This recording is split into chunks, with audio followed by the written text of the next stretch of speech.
तब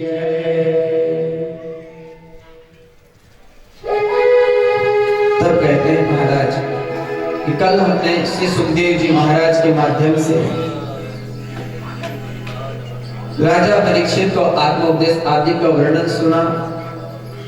तब आगे चलकर के सुखदेव जी परीक्षित से कहते हैं कि परीक्षित,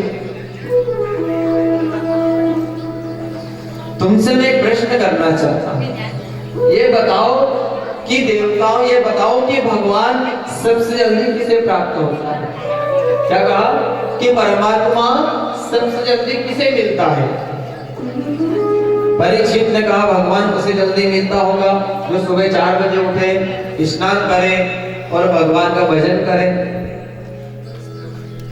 तब परीक्षित से कहते हैं सुखदेव जी की राजन, भगवान यदि ये देखते कि व्यक्ति ने स्नान किया कि नहीं, तो जो कोल बिल थे, जो ठंड के समय में 4-4 महीने स्नान नहीं करते, ऐसे भीलों को भगवान ने राम अवतार में जब वनवास हुआ उस समय अपने गले से लगाया था। परीक्षित, भगवान भी ये देखते हैं कि व्यक्ति ने स्नान किया कि नहीं, तो महाराज कोल भीलों को भगवान नहीं मिलते। परीक्षित ने कहा भगवान तो उन्हें मिलते होंगे जो पढ़ा लिखा हो, बहुत बड़ा विद्वान हो। तब उस समय सुखदेव जी कहते हैं कि भगवान ये भी नहीं देखते कि तुम पढ़ा लिखा हो कि नहीं। एक गजराज था और गजराज का पांव ग्रह यानी महाराज मगर ने पकड़ लिया, और मगर जो है उसने जब पांव पकड़ा तो कहते हैं गजराज ने भगवान को पुकारा और गोविंद कहा, गा कहते थे कि भगवान ने उसके प्राणों की रक्षा कर दी थी। महाराज भगवान यदि पढ़ा लिखा देखते परीक्षित, तो गजराज हाथी कभी स्कूल नहीं गया महाराज, उसकी भी भगवान ने रक्षा कर दी। तब कहते हैं महाराज भगवान ये देखते होंगे कि व्यक्ति की उम्र क्या है। भगवान उम्र देखते होंगे, 100 साल, 50 साल, 60 साल की उम्र देखते होंगे भगवान। तब उस समय सुखदेव जी कहते हैं महाराज भगवान की उम्र भी नहीं देखते हैं।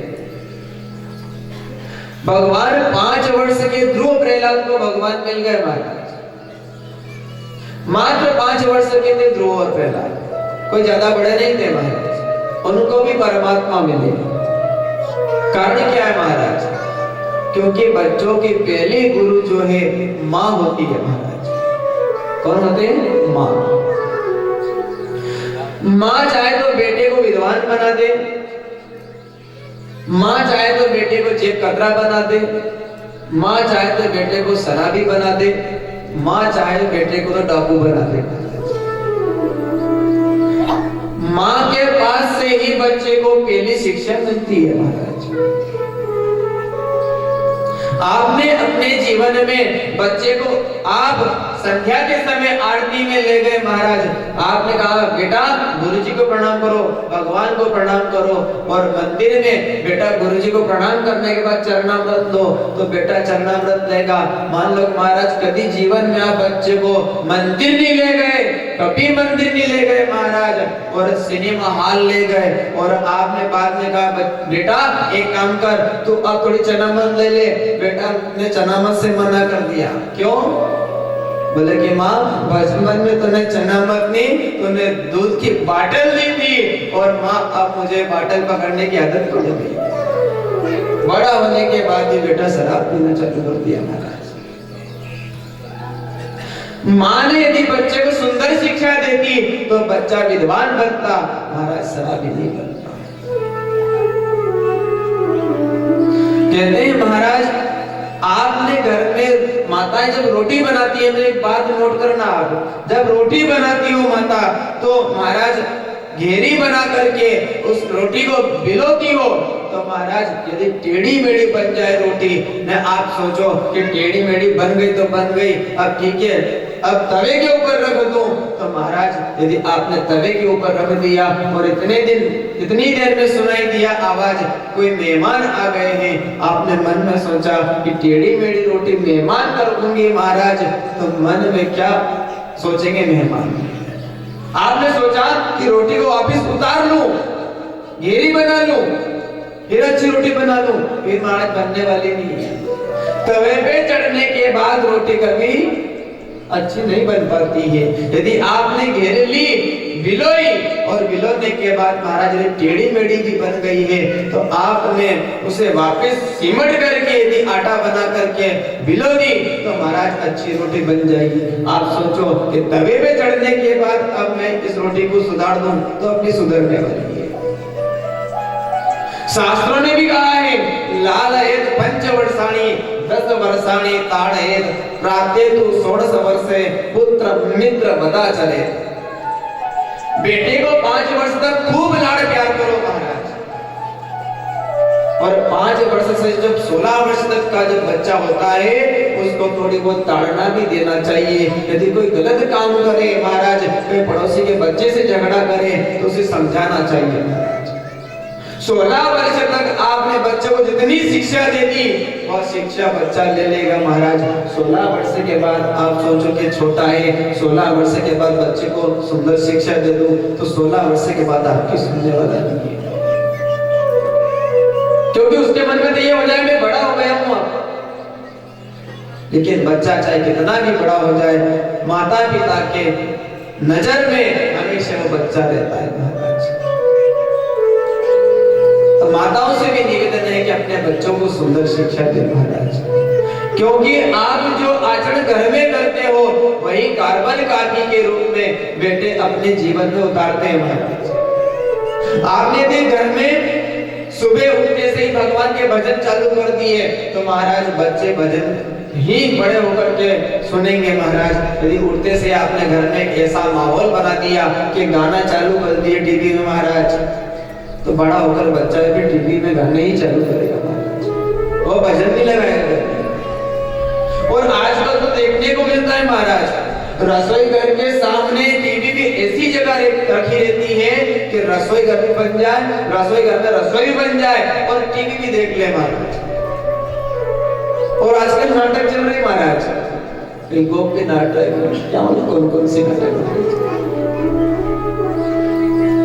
अरे गोपी ने यदि अपने जीवन में महाराज गोपी नाम का चूड़ा लिया है, गोपी ने चूड़ा पहना महाराज, चूड़ा लिया। गोपी नाम की जो साड़ी है वो साड़ी लिया महाराज। पति देवता के पास भले पैसे नहीं हो, लेकिन पति देवता अमुक नाम की साड़ी चाहिए महाराज।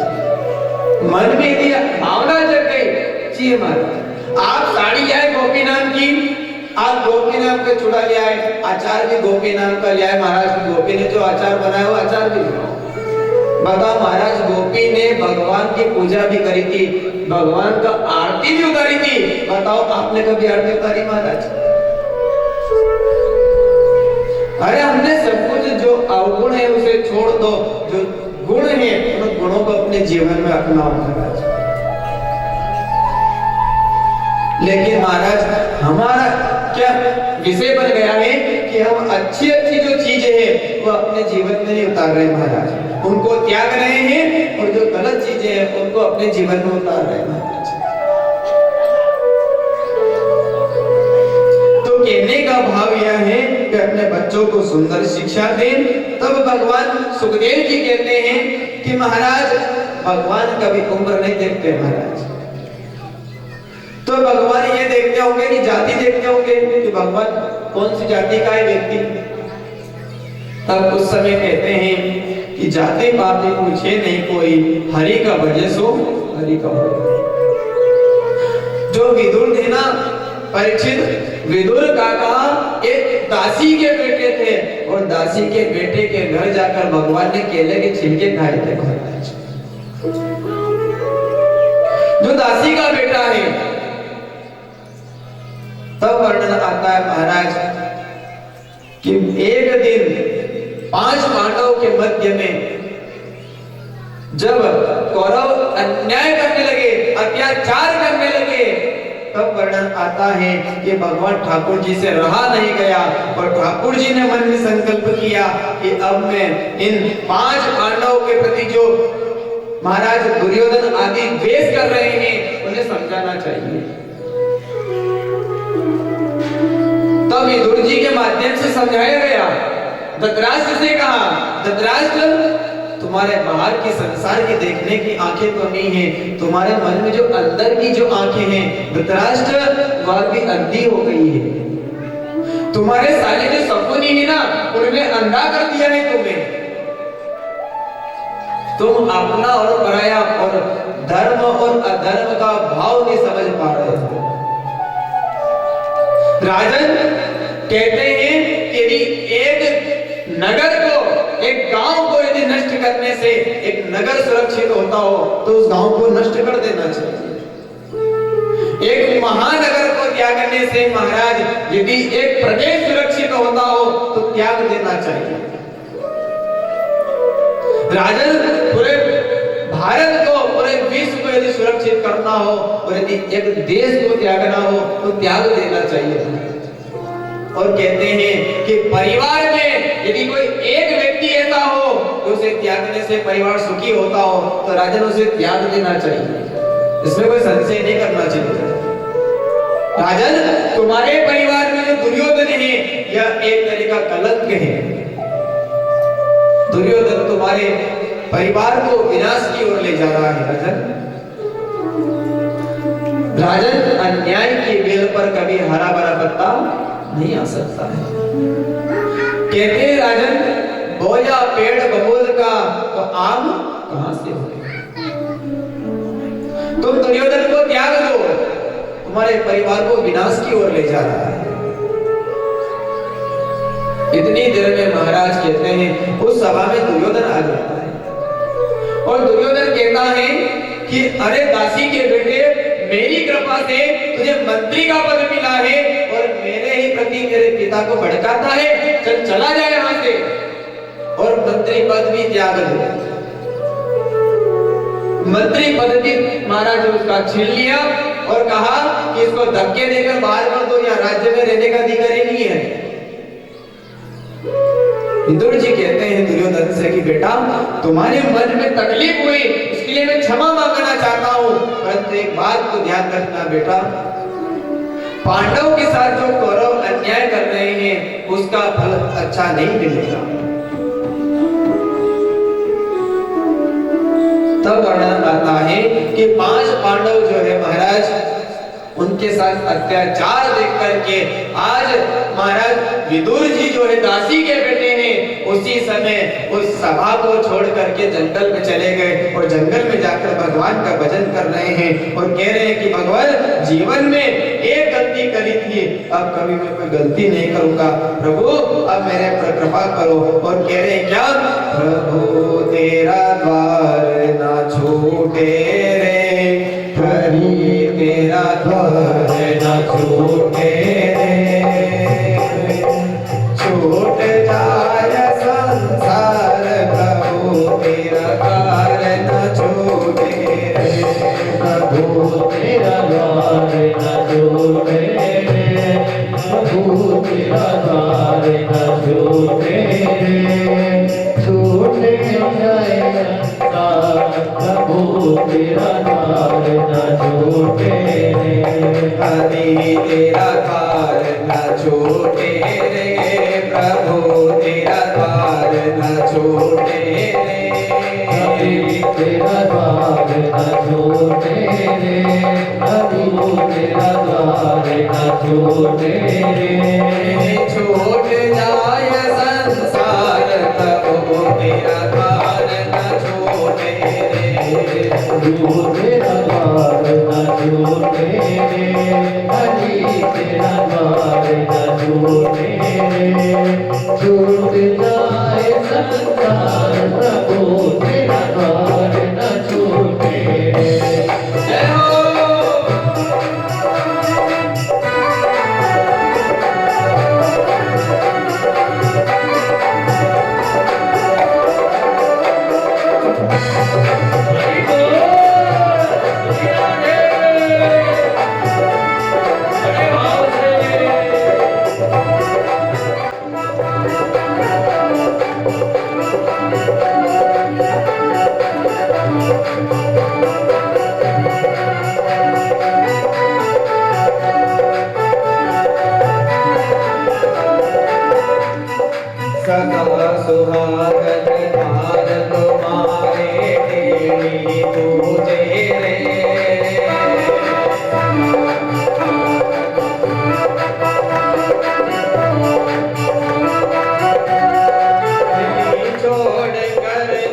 कोई जावे, बिगड़ी छोड़ कर जो कोई जावे, बिगड़ी छोड़ कर जो कोई जावे, बिगड़ी छोड़ कर जो कोई जावे, किस्मत खोटे प्रभु तेरा द्वार न छूटे रे, हरि तेरा द्वार न छूटे रे, वो छूट जाए संसार प्रभु तेरा द्वार न छूटे रे, हरि तेरा द्वार न छूटे रे, प्रभु तेरा द्वार न छूटे रे।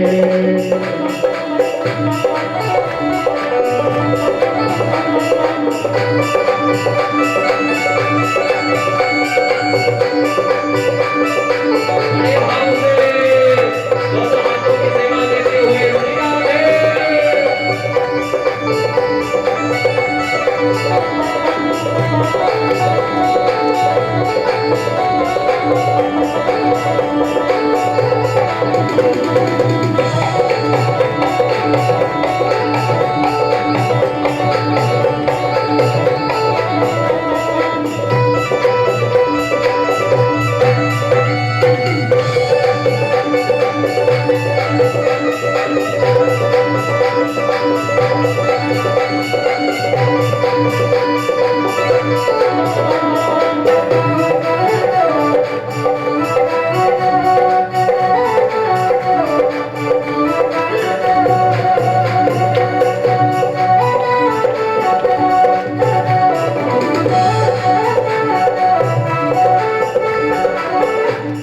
गोपाल कृष्ण भगवान की। तब विदुर जी ने कहा कि अब कौरवों को विनाश की ओर जो है अग्रसर हो गए हैं, इन्हें कोई रोक नहीं सकता महाराज। क्यों? क्योंकि अभिवादनशीलस्य नित्यं दोपसोविता चत्वारिदस्य वर्तन्ते आयुर्विद्या यशोवतम्। कर देता है। आपने कहा महाराज आज अमुक नाम की चीज की आवश्यकता है, संत जो सरल स्वभाव का व्यक्ति होता है वह दे देता है महाराज। मूर्ख आदमी कभी नहीं देगा महाराज। मूर्ख आदमी से आप कहो कि महाराज आप एक काम करो, भक्ति का काम हो रहा है, अच्छा कार्य है, इसमें सहयोग करो। मूर्ख आदमी कभी सहयोग नहीं करेगा महाराज। जय हो। क्षमा चाहता हूँ। हमारे बीच में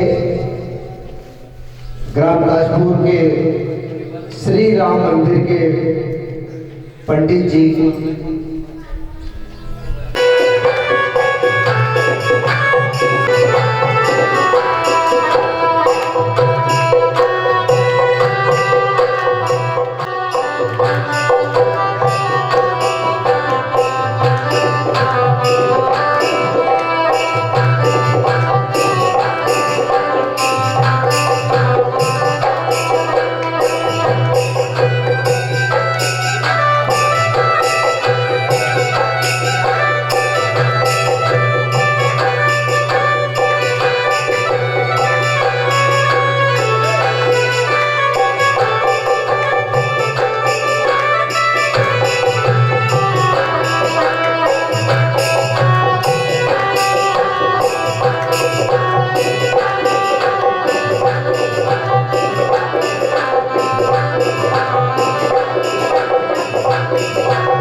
पतिव्रता को यदि पुष्प चाहिए पूजन के लिए जंगल से पुष्प लाकर दे देती, केले के फल, केले कदली के फल लाकर दे देती महाराज। पति के पूजन की सामग्री की तैयारी करते। वर्णन आता है एक दिन विदुर जी अपनी कुटिया में बैठे बैठे हंसने लगे और अपने भाग्य का बड़ा सराहना करने लगे। तब उस समय विदुर ये भाव देख करके विद्वानी ने कहा कि भगवान आपको क्या हुआ, आप हंस क्यों रहे हो, क्या कारण है? तब विदुर जी कहते हैं देवी आज मेरा परम पिता परमात्मा, मेरा ठाकुर, मेरा बाके बिहारी आज शांति दूत बन करके पांडवों का आज हस्तिनापुर आ रहा है। देवी मेरा कन्हैया आ रहा है। विद्वानी ने कहा महाराज आजकल आपका मंत्री पद भी तो नहीं बचा, यदि मंत्री पद होता तो भगवान से मिल लेते।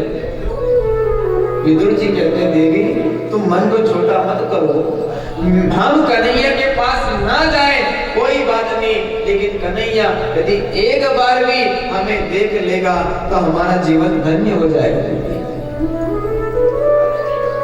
विद्वान ने कहा ठीक है महाराज। आज कपटपूर्ण मैत्रेय का भाव बताते हुए और उसी समय कहते हैं ना महाराज जिस व्यक्ति के पास अधिक धन आ जाए और चार चीज हो, क्या?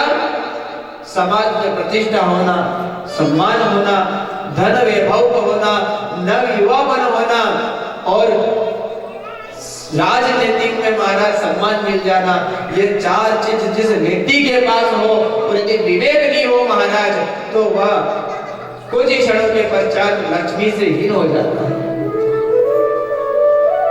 दुर्योधन के पास समाज में प्रतिष्ठा भी है, नव युवापन भी है, संपत्ति भी है और सत्ता भी है, चारों चीजें हैं, लेकिन महाराज अभिमान है मन में। और जो अभिमान होता है ना वही काम बिगड़ता है महाराज।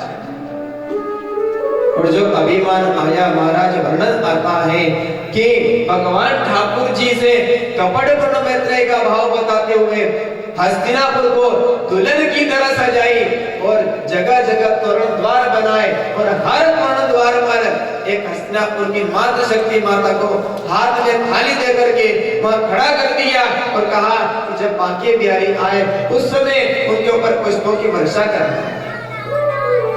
कोई माताएं भगवान की आरती उतारने के लिए खड़ी कर दी, किसी मातृ शक्ति को पुष्पों की वर्षा के लिए खड़ी कर दी महाराज।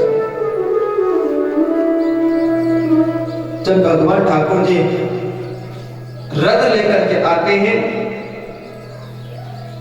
तो हस्तिनापुर में जितने भी मातृशक्ति माता बहन पुरुष वर्ग जितने भी थे सबको पता चला कि द्वारिकाधीश आ रहे हैं और पांडवों का शांति दूत बनकर के आ रहा है। तब उस समय वर्णन आता है कि भगवान ने न जो पुष्प वर्षा कर रही थी माताओं की ओर देखा, न जो आरती कर रहे उनकी ओर देखा, न भगवान ने जो भगवान के स्वागत के लिए सामने खड़े हैं उन लोगों को भी नहीं देखा है, उनने तो हस्तिनापुर के वासियों को भी नहीं देखा, न दुर्योधन की तरह देख रहे हैं। भगवान तो ये देख रहे हैं कि इस सभा में दुर्योधन कहाँ है। ये देखने के पश्चात भगवान सोच रहे हैं कि विदुर कहाँ है इस सभा में, विदुर काका कहाँ है। जब विदुर जी की ओर देखा भगवान ने तो विदुरानी से विदुर जी कहते हैं देखो देवी मेरा कन्हैया मेरी तरफ देख रहा है, मेरा बांके बिहारी मेरी तरफ देख रहा है। तब उस समय भगवान कहता है कि भाव का बुखाव में भाव ही एक सार है, जो भाव से बचता मुझे भाव से मेरा पार है। जो भाव से बचता है ना उसको परमपिता परमात्मा अवश्य मिलता है महाराज। जब जब भी नरसिंह महाराज के जीवन में दुख आया, मायने में सुना होगा नरसिंह मेहता का आपने महाराज, जब जब भी उनके जीवन में तकलीफ आई तब तब ठाकुर साथ में थे महाराज। भक्त के साथ हमेशा परमात्मा रहता है महाराज। आज विदुर काका जो है उनके पास चाहे मंत्री पद नहीं है लेकिन दुर्योधन ने इतनी सम्मान भी किया, लेकिन भगवान ने उन्हें देख लिया कि इसके मन में कपट है। ये सम्मान का मैं बुरा नहीं हूं क्योंकि ये सम्मान तुच्छ है विदुर काका के लिए। जो विदुर का जो सम्मान है जो भाव है बड़ा आंतरिक भाव है, ये बनावटी सम्मान नहीं है महाराज। तब उस समय जो है दुर्योधन ने कहा कि हम तो इनका सम्मान कर रहे हैं, स्वागत कर रहे हैं और ये हमारी तरफ तो नहीं देखे, ना जाने कहां देख रहे हैं भीड़ में महाराज। और भगवान ने इशारे में कह दिया विदुर जी से काका आपके घर अवश्य आऊंगा। और उसी समय विदुर जी ने विद्रानी से कहा देवी मैं देखता हूँ पांडवों के लिए क्या भाव जगत होता है, दुर्योधन का क्या निर्णय होता है। एक काम करो, मुझे ऐसा लगता है कि कन्हैया हमारे घर आएगा, तुम जाओ कुटिया में जाकर के गाय के गोबर से लेप दो और लीपने के बाद जो है अच्छा सुंदर जो है आसन लगा दो। ऐसा लगता है घर अवश्य आएगा देवी। और निद्रानी वहां से चली जाती है। एक सिंहासन लगाया भगवान ठाकुर जी के लिए दुर्योधन ने, और उस सिंहासन पे हीरे मोती आदि से जड़ा हुआ सिंहासन है महाराज। कन्हैया को बिठा दिया गया और बड़े सरल और सहज भाव से सभी ने अभिवादन किया कन्हैया का। परंतु दुर्योधन कह रहा है कन्हैया से, क्या भाव लेकर के रहा है? अभिमान पूर्वक भावपूर्वक बोल रहा है, अहम में आकर बोल रहा है कि भगवान आप आए अच्छी बात है, लेकिन आपका आना किस कार्य के लिए सार्थक हुआ है? आप क्यों आए हो? क्या कारण है? भगवान ने कहा कि ये दुर्योधन है, खोटी बुद्धि का है, इससे कहूंगा 5 पांडवों को तुम राज्य दे दो, ये नहीं देगा, क्यों दुष्ट है महाराज। यदि अपने को कहीं कथा के लिए, मंदिर निर्माण के लिए, गौशाला के लिए, कहीं गरीब कन्या के विवाह के लिए समिति यदि चंदा मांगने जाए, तो कोई क्रोधी आदमी हो तो उसकी पहले समिति बढ़ाई करती है महाराज। क्या पता क्या बोलेगा महाराज, क्योंकि इन्हें पता होता है कि उग्र आदमी है, क्या मालूम क्या बोल देगा। तय काम करो, इसका पहले सम्मान करो। तो भगवान ठाकुर जी ने भी यही किया। क्या कहा दुर्योधन से कि दुर्योधन तुम्हारा नाम दुर्योधन नहीं, तुम्हारा नाम तो सुयोधन है। तुम्हारा नाम दुर्योधन किसने रख दिया? तुम्हारा नाम तो सुयोधन होना चाहिए। तुम तो सरल हो, सहज हो। भगवान ने कहा इसकी बड़ाई करना बहुत जरूरी है, नहीं तो ये पांडवों को राज्य नहीं देगा।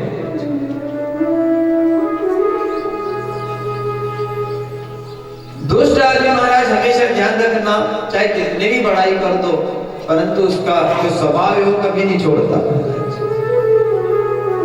यदि भक्त आदमी भगवान का भजन करे, मंदिर में जाके सुंदरकांड करे, कीर्तन करे, यहाँ तक तो ठीक है महाराज। रात्रि के 12 बजे यदि सुंदरकांड करके घर जाता है व्यक्ति, और महाराज घर जाकर के जो है घर का दरवाजा खोलने को पत्नी से कहे दरवाजा खोलो, पत्नी कई प्रकार के अपशब्द बोलती है महाराज। कि दिन भर जो है महाराज बच्चों के कार्य आदि करती रहती हूँ, भोजन बनाती हूँ, थक जाती हूँ, और रात्रि के 12 बजे आते हो और साकल खटखटाते हो, नींद जो है महाराज वह खुल जाती है, कई प्रकार के अपशब्द बोलते हैं। पता है आपको, जो भक्त आदमी सुंदरकांड करने वाला वह महाराज शांत होकर के सुन लेता है सब बात। पता है उसको, आगे कुछ बोलूंगा तो ज्वालामुखी हुई है। तब महाराज वर्णन आता है कि उस भले आदमी ने घर में जाकर के चाय पीने की इच्छा हुई, तो पत्नी के शब्द सुनते सुनते महाराज उसने दरवाजा लगाना भूल गया और रसोई घर में जाकर अपने हाथ से चाय बना रहा था। चाय बनाते बनाते वर्णन आता है कि जो गांव में और लोग जो थे सुंदरकांड में, वह उसके घर के सामने से जा रहे थे निकल करके महाराज। उन्होंने देखा कि श्रीमती जी सोई हुई है और भक्त अपने हाथ से चाय बनाकर पी रहा है। सुबह पूछा, भाई तुमने भाभी से कह देते कि चाय बना दो, तुम अपने हाथ से चाय बनाते हो? नहीं कह सकता। क्यों नहीं कह सकते? हाँ नहीं कह सकता, सब बात यही रहने दे, तू बता तो सही। बहुत झगड़ा। यदि मैं कह दूं चाय बना दे, तो महाराज शादी के पहले वर्ष में वो चंद्रमुखी थी, बोल मैं जो बोलता वो मैं सब बात मान लेती थी। और महाराज शादी का जो दूसरा वर्ष है ना, तो वो कहती और मैं सुनता था महाराज, सूरजमुखी हो गई। और जब शादी का तीसरा वर्ष आया महाराज, तो ज्वालामुखी हो गई है। ना पति पत्नी की सुनता है और ना पत्नी जो है पति की सुनती है महाराज। बिल्कुल सुनता है, पड़ोसी सुनते हैं, रिश्तेदार सुनते हैं महाराज, कोई किसी की मानने को तैयार नहीं है महाराज। भक्त आदमी ने कहा कि यदि मैं पत्नी से कुछ कहूं, झगड़ा हो, रात्रि का 12 बज गए हैं, और यदि महाराज महाराज रात्रि के 12 बजे घर में झगड़ा करें तो पड़ोसी लोग कहेंगे देखो बगला भगत बनी गया है, रात्रि के 12 बजे मंदिर में जाने सुंदर कांड करे और 12 बजे बाद घर आए तो लंका कांड करे। बोलो आदमी बोलिए गोपाल कृष्ण भगवान की जय हो। तो कहने का भाव क्या है, दुर्योधन एक खोटी बुद्धि का आदमी है लेकिन वो भगवान की बात भी नहीं मान रहा महाराज। और उसी बात की जगह यदि सड़ा भी आदमी रात्रि की 12-1 बजे भी सांकल खटखटाए और पत्नी की ताकत महाराज के सांकल नहीं खोले, बताओ एक शब्द नहीं निकलेगा महाराज मुंह से और भक्त आदमी कई प्रकार के ताने सुनने पड़ते हैं महाराज। कारण क्योंकि उन्हें पता है कि महाराज ये भक्त है, ये सरल है, ये कुछ नहीं बोले।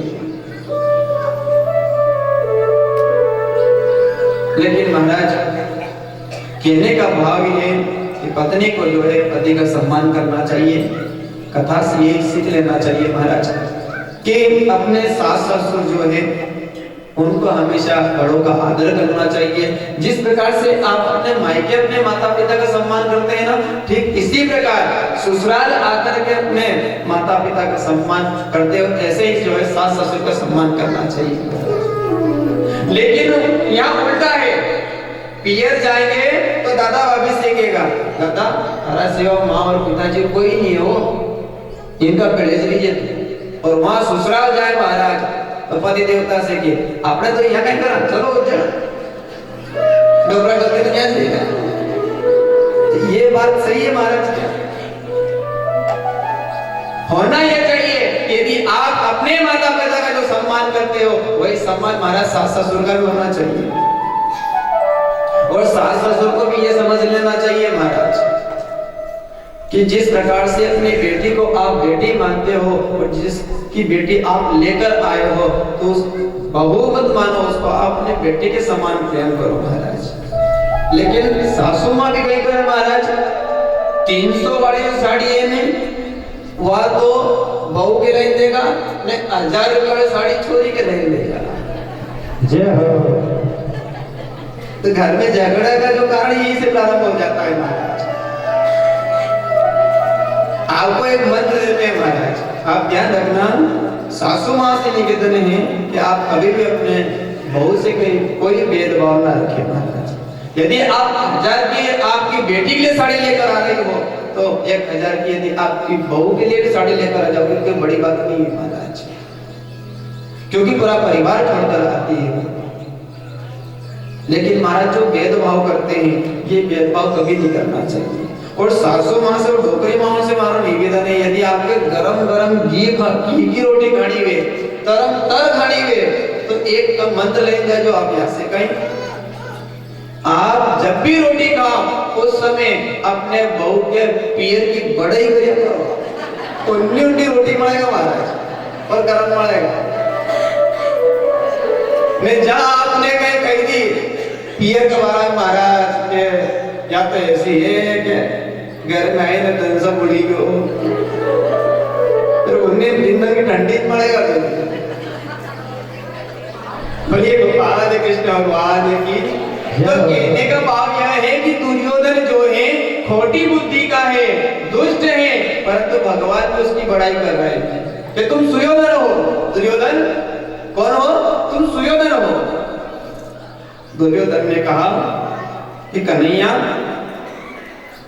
तो हमेशा टेढ़ी बात बोलता है, कृष्ण का नाम भी टेढ़ा है महाराज। कृष्ण बोलने में अपने वो जीवान को 3 बार टेढ़ी करना पड़ेगी कृष्ण, और राम बोलने में बिल्कुल जीवान टेढ़ी नहीं होती महाराज। राम कहने में ऐसा लगता है कि आराम मिल रहा हो, और कृष्ण जो है महाराज बड़ा क्लिष्ट काम है। और कृष्ण की जो भक्ति करता है उसको महाराज जीवन में कठिनाई तो बहुत आती है लेकिन जीवन संवर जाता है। तो वर्णन आता है कृष्ण कभी जो है महाराज नाम टेढ़ा है और इनके काम भी टेढ़े हैं। वर्णन आता है कृष्ण जो है उन्होंने समझाया, परंतु दुर्योधन ने कहा कि कृष्ण तो स्पष्ट बात कहे, क्या कारण से आया है लाला?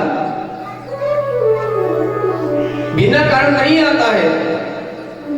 भगवान ने कहा दुर्योधन तुम्हारा नाम सुयोधन है, तुमसे मेरा निवेदन है क्या कि तुम्हारे जो पांडव राजा हैं, बोले हाँ वो तुम्हारे पिता के भाई हैं, बोले कि हाँ तो तुम्हारे काका हुए, बोले कि हाँ महाराज। तो राजनीतिक से यदि देखा जाए तो तुम्हारे भाई हुए, बोले कि हाँ महाराज। यदि तुम्हारे भाई हैं तो उन्हें आधा राज्य तुम्हें देना चाहिए। क्या कहा कि तुम्हें आधा राज्य उन्हें दे देना चाहिए। तब वर्णन आता है कि दुर्योधन ने कहा कि कन्हैया क्या बात करते हो, मैं आधा राज्य नहीं दे सकता पांडवों को। और कहा कि सुचग्रीव दास्यामि बिना युद्धन केशव। हे केशव, मैं सुई की नोक के बराबर की जमीन देना उचित नहीं समझता, मैं युद्ध करूंगा। भगवान ने समझाया कि दुर्योधन समझ जा, युद्ध की परिभाषा कहानियां कभी तुमने अपनी दादी से नानी से सुना होगा। जो महाभारत का युद्ध होगा ना, उस महाभारत के युद्ध में कई स्त्रियां जो है विधवा हो जाएगी, कई अबोध बच्चे जो है अपने पिता का जो हाथ है उनके सिर से हट जाएगा। उनके पिता जो है महाराज अपने शरीर को त्याग करके कई महाराज स्वर्ग लोक को पधार जाएंगे। तुम्हें पता है वह लोग अपने अपने मन से कई प्रकार की ऐसे अपशब्द बोलेंगे दुर्योधन, कि तुम्हें जो है अंत समय उसका फल भुगतना पड़ेगा। दुर्योधन ने कहा नहीं कन्हैया, मैं तो युद्ध करूंगा और कुछ नहीं। ठीक है महाराज, तेरी जैसी इच्छा।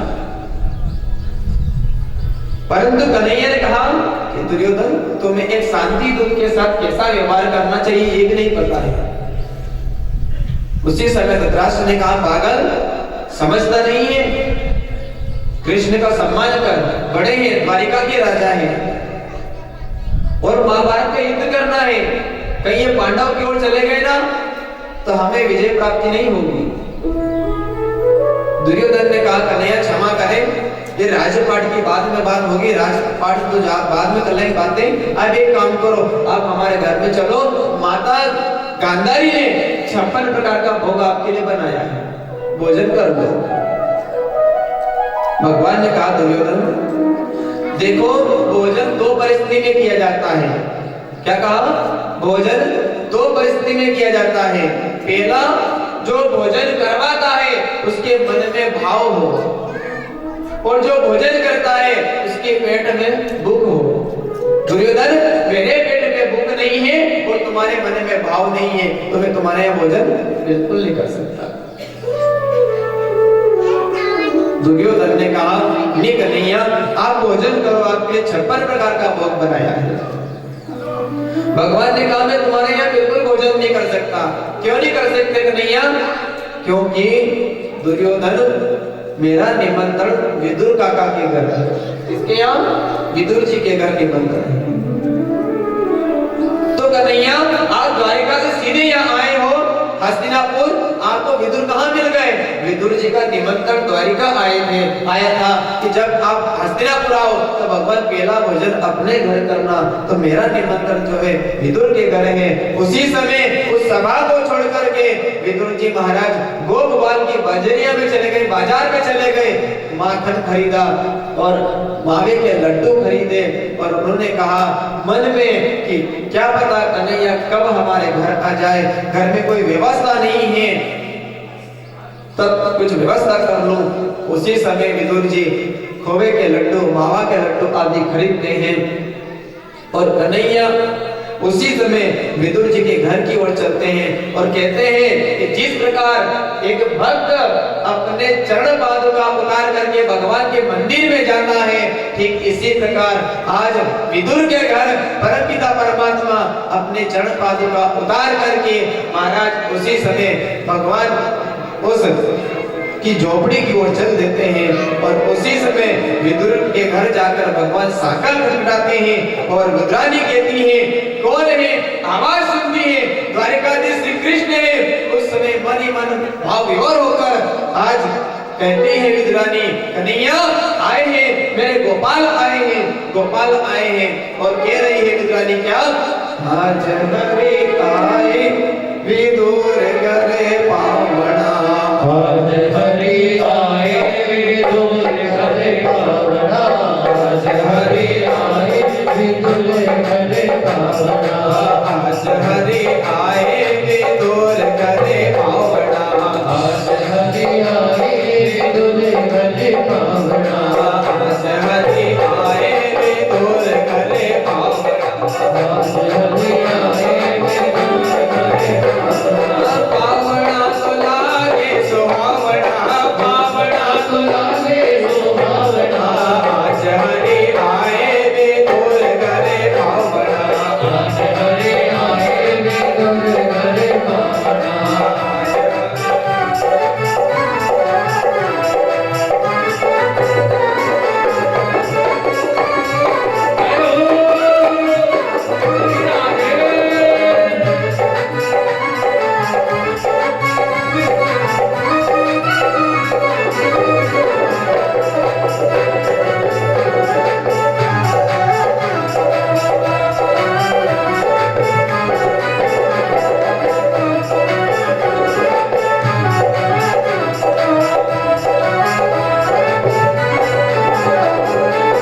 विदुर नहीं घर हे विदुरानी, विदुर नहीं घर हे विदुरानी, विदुर नहीं घर हे विदुरानी, विदुर नहीं घर हे विदुरानी। और कन्हैया को बिठाने लगे महाराज तो वर्णन आता है बाजोड़ भी उल्टा रख दिया विदुरानी ने, और उल्टे बाजोड़ पे भगवान बैठ भी गए। इतनी बावी और हो गई महाराज को। और कन्हैया ने ये भी नहीं देखा कि ये बाजोड़ उल्टा है कि सीधा है, भगवान बैठ गए। और कन्हैया ने अपने पेट पे हाथ घुमाते हुए कहा कि काकी जी मुझे बड़ी जोर से भूख लग रही है, कुछ खाने को। विदुरानी ने कहा कन्हैया और तो कुछ नहीं है, मैं जंगल से कुछ कदली फल लेकर आती हूँ, कुछ केले लेकर आती हूँ। और दौड़ करके महाराज कहते हैं कि विदुरानी जंगल में जाकर कदली के फल केले के फल लेकर आती है, और वही फल जो है कन्हैया को देती जा रही, छिल छिल करके छिलका कन्हैया को दे। गिर्री गिर्री जो है महाराज आंगन में पटकती जा रही है। कन्हैया भी भक्ति में इतने भाव विभोर हो गए कि महाराज छिलके खा रहे हैं, केले के छिलके खा रहे हैं महाराज। ये भक्ति का प्रभाव है महाराज, क्योंकि भगवान जो है ना वह भाव का भूखा है महाराज।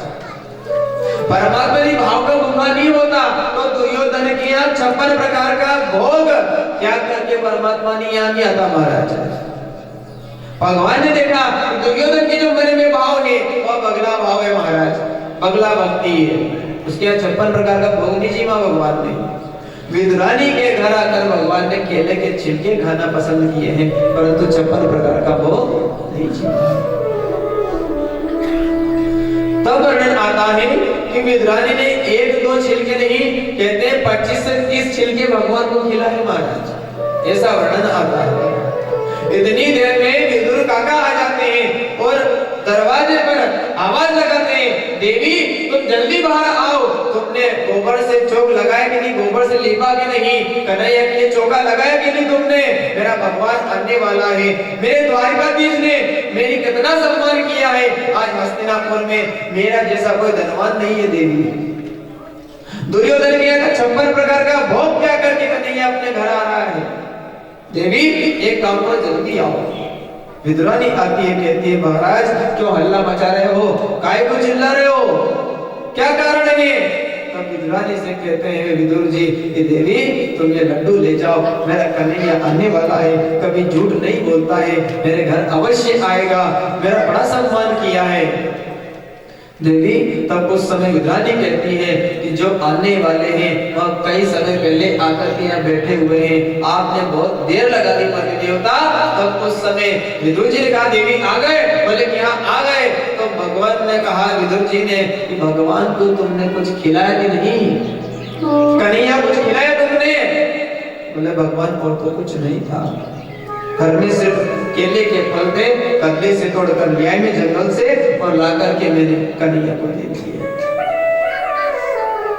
विदुर जी जो है महाराज देखते हैं कन्हैया के पास में जो है छिलके सामने जो है भगवान छिलके खा रहे हैं और केले की जो गिर्री जो फल है सामने पड़े हैं। तब उस समय आंखों में आंसू आ गए विदुर जी के और विदुर जी कहने लगे कन्हैया आप ये क्या कर रहे हो? अरे विद्वानी तुमने क्या किया? मेरा द्वारिकाधीश मेरा कन्हैया मेरे घर आया और आज तुमने स्वागत किया तो उन्हें केले के छिलके खिला दिए। देवी तुमने बहुत बड़ा अपराध कर दिया है और देवी ऐसा नहीं करना था तुमने क्या खिला दिया कन्हैया को? अरे जो 56 प्रकार का भोग पाता है जो माखन मिश्री खाता है आज तुमने देवी उसे केले के छिलके खिला दिए। विद्वानी का जो भाव था वह टूट गया, जो भक्ति थी वह छूट गई और कहा कि कन्हैया मैं तुम्हें छिलके खिला रही थी। भगवान मैं भाव में इतने डूब गई थी कन्हैया कि आपको केले तो जो है भगवान सामने फल गिरा दिए आंगन में और आपको छिलके दिए, परंतु कन्हैया आपने छिलके खाए मुझे कह देते एक बार। कन्हैया के मन में भी अब भाव जागृत हुआ। कहा कि अरे विदुर जी क्या हम छिलके खा रहे थे? हमें तो पता नहीं। विदुर जी कहते हैं कि लाला हमारे गरीब के घर तुम पधारे और हमने तुम्हें स्वागत में केले के छिलके खिलाए, क्षमा करे कन्हैया। एक लड्डू खाओ ना। और जैसे कन्हैया को लड्डू खिलाया महाराज तो भगवान ने आधा लड्डू खाया और हाथ पकड़ लिया विदुर जी का और कहा कि विदुर जी आप बुरा ना मानो, एक बात कहूं क्या? जो छिलके में जो स्वाद था जो प्रेम था जो भाव था इन लड्डू में नहीं है। क्या कहा कि जो भाव जो प्रेम जो भक्ति इन छिलके में थी वो लड्डू में नहीं है महाराज। भाव का भूखा हूं मैं, भाव ही एक सार है और भाव से जो बचता मुझे भाव से मिला पाता है। सुखदेव जी कहते हैं परीक्षित देखो भगवान ने आज विदुर जी के घर जाकर केले के छिलके खाए हैं। और क्या बताऊं तुम्हें पता है जब परमात्मा अंत समय अपने स्वधाम को गमन कर रहे थे उस समय कहते उद्धव से कहा उद्धव आप मुझे आज जो है मुझे आज विदुर की याद आ रही है। उद्धव जाओ तुम विदुर को जाकर के आत्मोपदेश करना। कहते हैं कि उस समय भी विदुर के पास जो है उद्धव आए और उद्धव ने आत्मोपदेश दिया था महाराज। क्योंकि भगवान उसी को याद करता है जो उनका भगत होता है, जो भक्ति करता है, जो परमात्मा को याद करता है ना वह उसको परमात्मा हमेशा याद करता है महाराज। आपने पांडवों की कथा में सुना है महाराज महाभारत में कि जब जब भी पांडवों ने भगवान को याद किया तब तब जो है भगवान उनके साथ में थे महाराज। जब वनवास मिला तब भी भगवान साथ में थे, अज्ञातवास हुआ तब भी परमात्मा साथ में थे और जब महाराज महाभारत जैसा युद्ध हुआ उस समय भी भगवान सारथी बनकर के साथ में थे। क्यों? क्योंकि भगवान भगत के साथ में होते हैं महाराज। इसलिए कहा कि भगत के वश में है भगवान। एक बार परमात्मा को याद तो करो महाराज, लेकिन अंत समय में हम भगवान को याद नहीं करते। हम किनको याद करते हैं? रिश्तेदार को याद करते हैं महाराज। अंत समय में रिश्तेदार को याद करते हैं, अंत समय में हम बेटी को याद करते हैं, अंत समय में छोरा का याद करना महाराज।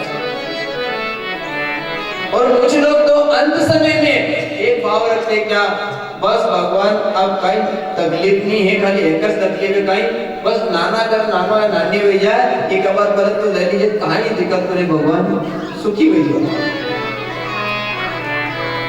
कहते महाराज के जड़ भरत ने जब अंत समय आया और उस समय भगवान को याद ना किया और उस समय कहते हिरण को याद किया, अगला जन्म में उन्हें हिरण का बनना पड़ा है महाराज। कभी मकान बेटी और बेटा का ध्यान करके कभी मत जाना महाराज। अंत समय आए ना उस समय भगवान का भजन करना। आप बोलोगे महाराज भरत जी महाराज ने हिरण का नाम लिया तो हिरण बन गए। मान लो कि हम मकान का ध्यान करके मरे तो बेटियां बनेंगे महाराज। मकान का माँ चिपकली बड़े रहना पड़ेगा। आप सोचोगे यदि खेती बाड़ी का ध्यान करके मरे तो महाराज खेत की सेड़ पे और किनार पे आई हुई महाराज सांप बड़े घूमना पड़ेगा। ध्यान रखना महाराज, अंत मति सो गति।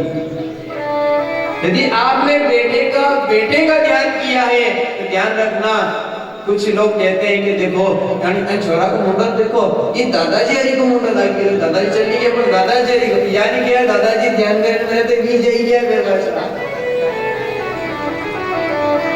तो कहने का भाव क्या है महाराज, अंत मति सो गति, अंत समय में भगवान का भजन करना चाहिए, इसके सिवा कुछ नहीं महाराज। और विदुर जी जो है कहते हैं कि उद्धव आदि का संवाद होता है और विदुर जो है महाराज उनसे कहते हैं कि जाओ मैत्रेय मुनि से इनका आपको और भी कई चीजें प्राप्त होगी। मैत्रेय मुनि के पास जाओ। मैत्रेय मुनि जो है महाराज गंगा के तट पर बैठे हुए हैं और वहां जाकर के आप आत्मोपदेश आपको प्राप्त होगा।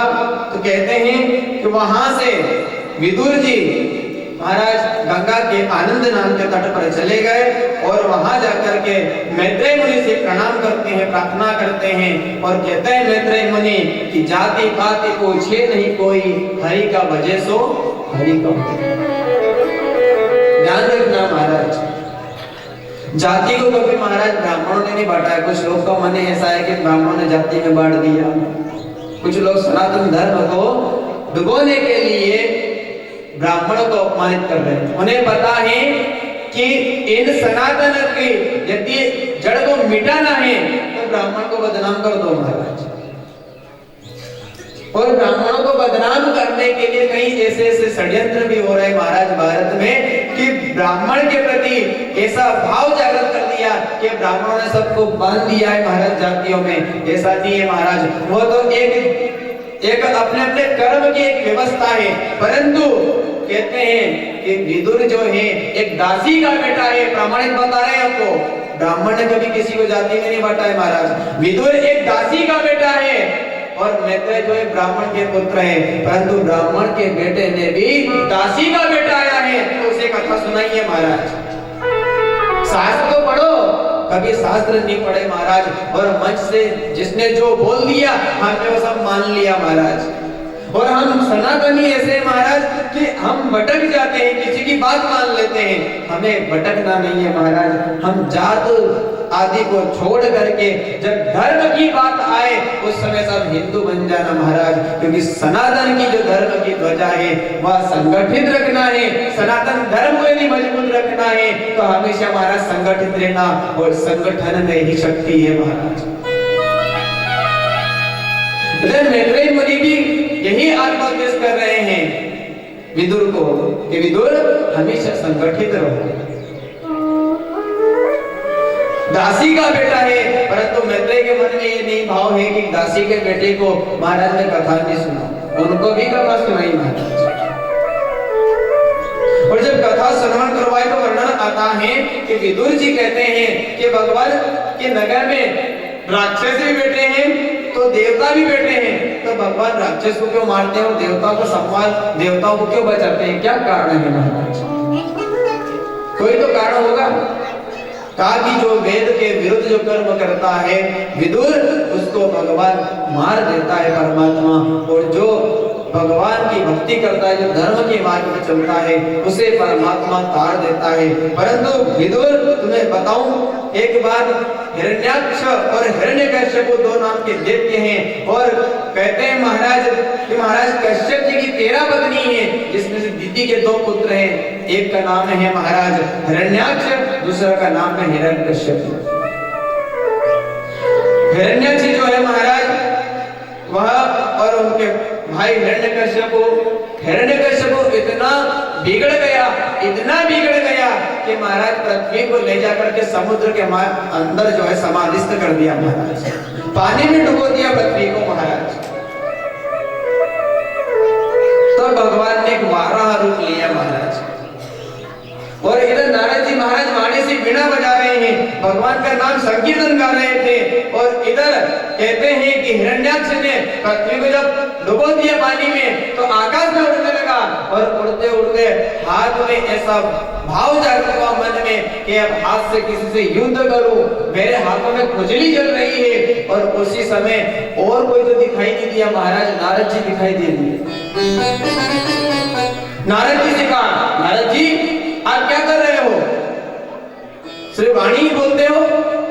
वीणा ही बजाते हो, लड़ना झगड़ना याद है कि नहीं आपको? मेरी ऐसी इच्छा है कि आप मुझसे युद्ध करो। नारद जी ने कहा भाई हमें लड़ाई झगड़ा याद नहीं है, हमें तो सिर्फ वाणी से एक ही चीज याद है, क्या? कि तू ही आज रे गोपाल, मरने लेवा तो ही आजे, तू ही आज रे गोपाल, मरने लेवा तू ही आजे, तू ही आज रे गोपाल, मरने लेवा तू ही आजे, तू ही आज रे गोपाल, मरने लेवा तू ही आजे, तू ही आज रे गोपाल, मरने लेवा तू ही आजे, तू ही आज रे गोपाल, मरने लेवा तू ही आजे, तू ही